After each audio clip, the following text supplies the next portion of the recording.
What is up, YouTube? Welcome to the Q&A. We're going to be answering your guys' questions here with Jack Barron, my boy from the UK.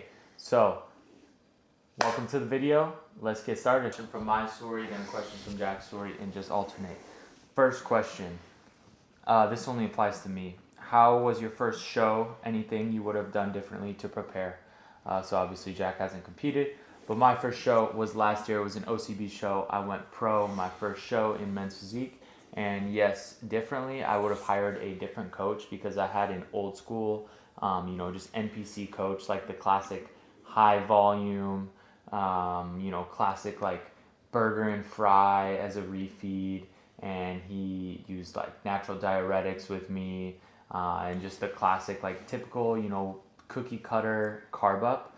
That worked for my body just because I was already super, super lean when I started prep. I did a 10-week prep. Just because I did start so lean, I only, dropped about 5 pounds to stage weight over the 10 weeks because I basically started prep at nearly stage lean for men's physique. But what I would have done different is gotten a different coach. Would you ever like to be a mass monster, or do you prefer the aesthetic look? I think long term, like when you start in your 20s, early teens, I think honestly just chasing that aesthetic look first is like definitely like I would put that first over mass monster, because like when you become a mass monster, like it's like a sacrifice. Like you gotta sacrifice maybe losing all your hair, destroying your blood work, and like for what? Like I mean it looks cool, but like if you want to like attract women as well, becoming a mass monster is you're actually going to become less attractive in that sense compared to like an average guy. So it's a hard one. But me personally, I think I would choose like to be like aesthetic. Actually, I mean I go through phases where I want to get big, but I end up like just kind of looking fat and like just. So I think honestly, I would just choose the aesthetic look. What about you, Gabe? Natural aesthetics all day, bro. I think that being a mass monster, they get ugly, they sacrifice their health, and like, bro, all that for what? Not to be mobile in life. They're like out of breath walking up the stairs. They just spend their entire day eating. What's the most important knowledge you've gained from bodybuilding experience? The most important knowledge I have gained from bodybuilding experience is how powerful your mind is. This last prep, it got very, very difficult. Obviously, bodybuilding preps are difficult, but it got extremely difficult for me because, getting stage lean for classic, getting your glutes and hammies dug out is no easy feat. Every bodybuilder knows that, but besides the point, my hormones tanked towards the end. I was hungry. I just went through a lot of suffering, and that suffering produces perseverance, and perseverance creates you into the man you need to become and makes you a much stronger person. And I learned to pull from my mind, and I learned that my mind is so much stronger than anything. No matter how bad my body's feeling, I was able to pull energy and pull strength and pull discipline from my mind. So the most important thing I've learned is how powerful our minds are, and how bad, like if you want something so bad, you can accomplish it.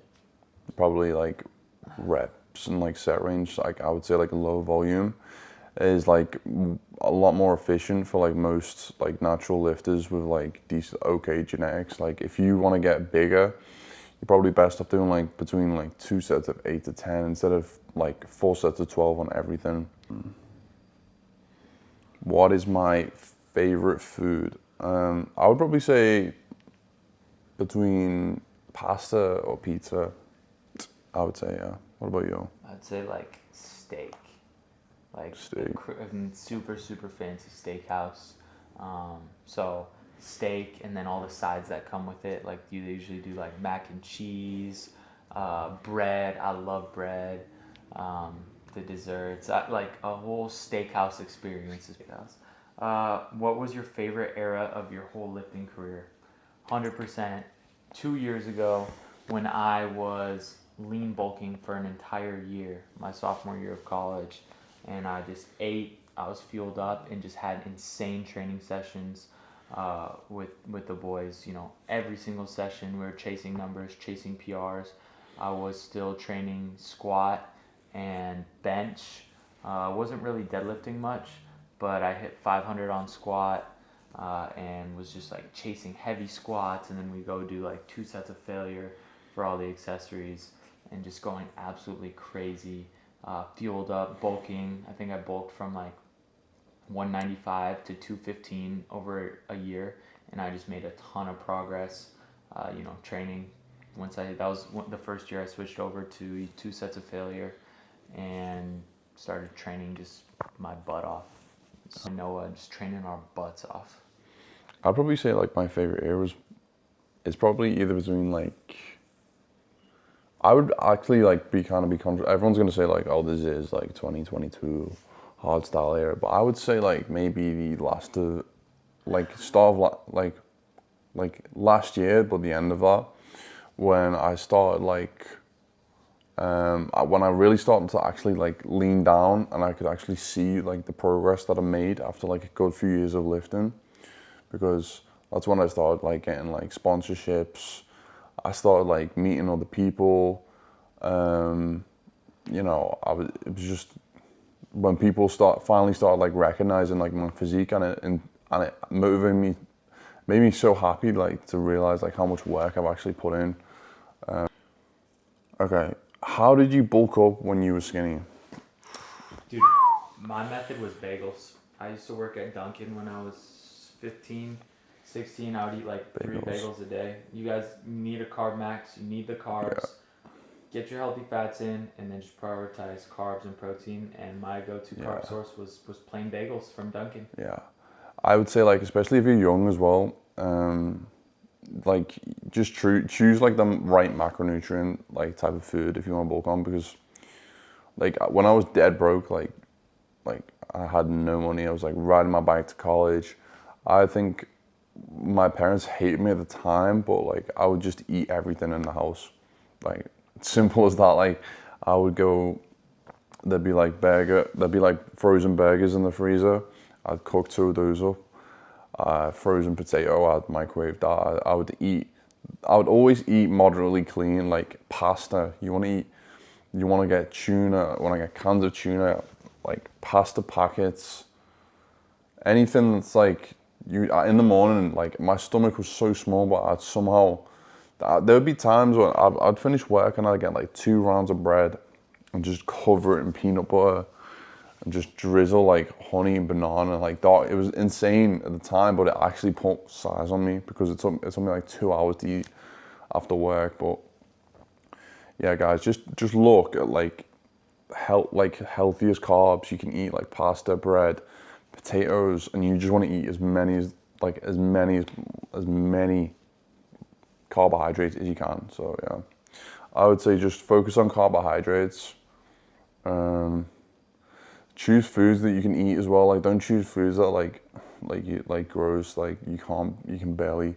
I would say a little bit of cheating is okay when you first start lifting. Like in high school is the one time you guys can like dirty bulk, honestly. Yeah. High school. If you're not above like sports. I would say like if you're below 20% body fat and you're like, oh, how do I get shredded? Like, and you're still like a kid, like 17, 18, lifting, I would say just focus on eating as many carbs, trying to get as strong as possible, and yeah, just find the foods that you like the most. Where do you see yourself in 2 years? Where do I see myself in 2 years?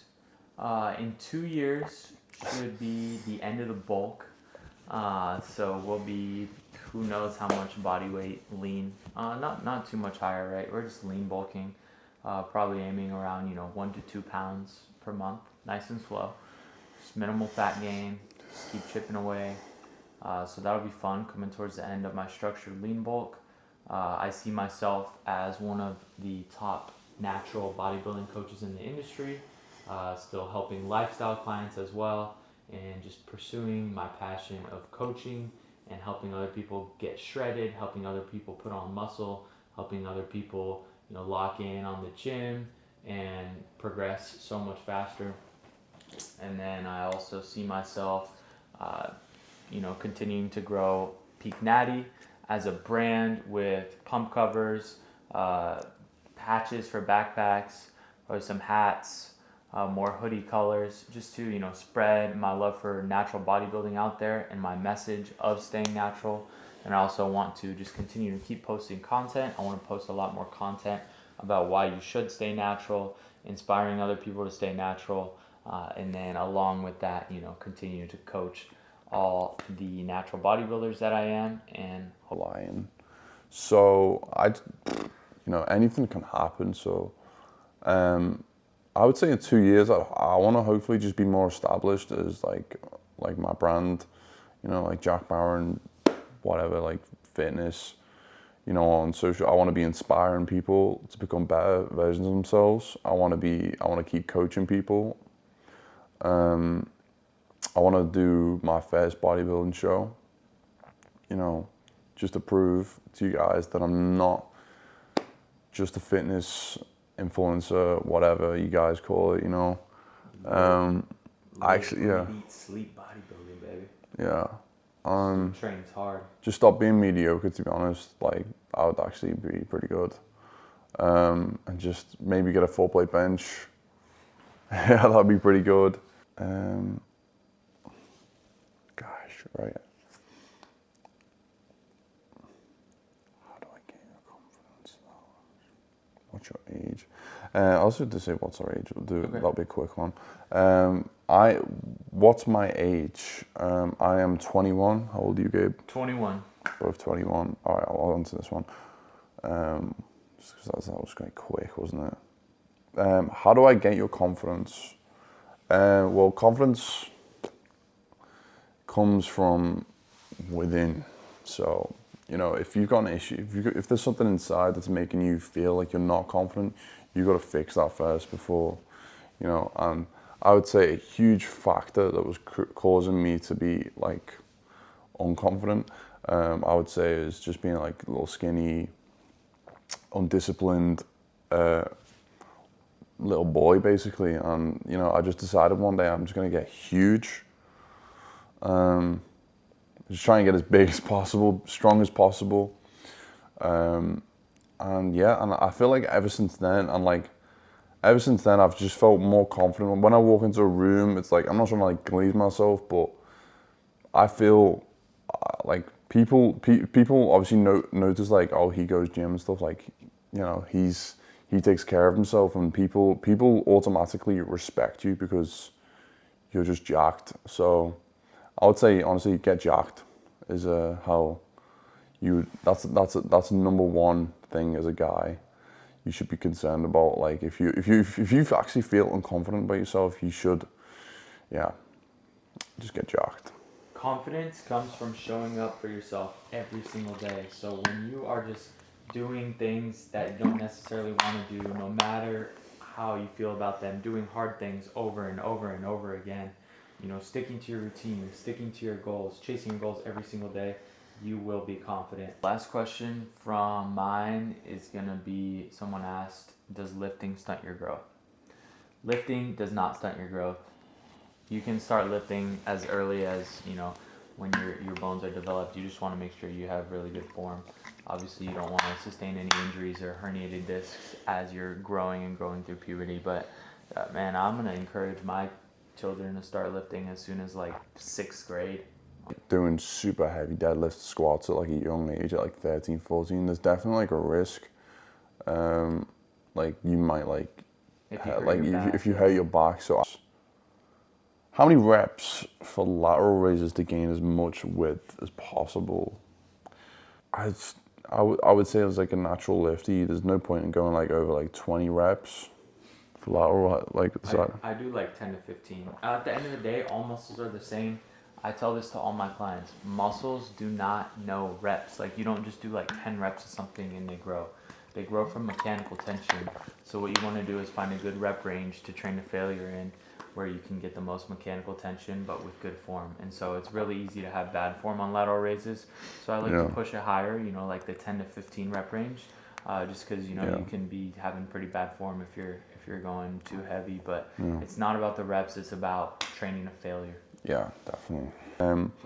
Do you have any way to prevent stretch marks as I grow up? If you're training hard and you're eating in the surplus and your body's growing, stretch marks are gonna happen. Like, it's just, I it think is they what it is. naturally can go away after a really long time. Yeah, they go away.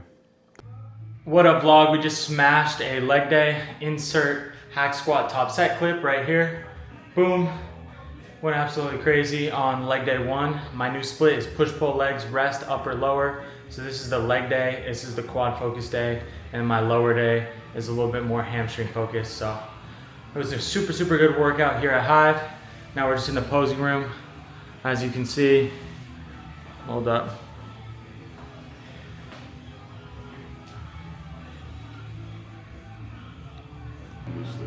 All right, guys. Got a couple more questions for you guys for the Q&A. We'll both answer. My boy Luke asked, favorite rice cake flavor? Rice cake, probably. Is there like a chocolate one? Yeah. Maybe chocolate one. Probably just the chocolate one. Mine is the tomato basil. It's like pizza. If you know, you know. Just try it. Tomato basil. It's hard to find, but it's like pizza. It's so good. And then my boy Benicio asked, favorite go-to meal for cutting and for bulking? I'd probably say just Greek yogurt with loaded frozen fruit. And yeah, that's it. My go-to meal for cutting is just chicken salads. So ton of romaine lettuce, a mixed veggie blend, my chicken cut up on there, and then a low-calorie salad dressing. I've been using the Flavor Gang low-calorie ranch that they have, and then I've also used Skinny Licious in the past. They have really good low-cal salad dressings. And for bulking, go-to meal, I forgot about that. big bowl of cream of rice and whey drip and frozen fruit on top. Cream of rice goes down so easy. We say both in the same.